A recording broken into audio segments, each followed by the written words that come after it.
300 daw yung kaya niyang i-follow sa loob ng isang araw. What?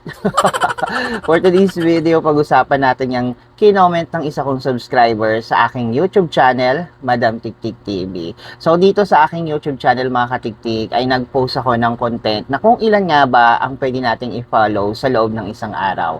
So nagbigay ako ng tips na minimum and maximum na rin po itong 30 follow sa isang araw para maging safe yung ating mga account. So nagulat na lang ako na nag-comment si kuya na kalokohan lang daw yung mga sinabi ko. So nareplyan ko si kuya na wala namang problema kung 300 yung pina-follow mo sa loob ng isang araw. Basta babalikan mo ko dito sa aking channel kapag naranasan mo na yung mga naranasan namin pagdating sa pakikipag-follow to follow. So mahirap talaga guys makipagtalo sa isang tao na wala pang kaalaman at wala pang karanasan pagdating dito kay Meta. Pero isa lang masasabi ko sa inyo, huwag niyong gagayahin to si kuya na mag-follow kayo ng 300 sa loob ng isang araw. At kung meron nga ba talagang 300 na napapollow sa isang araw mga katiktik.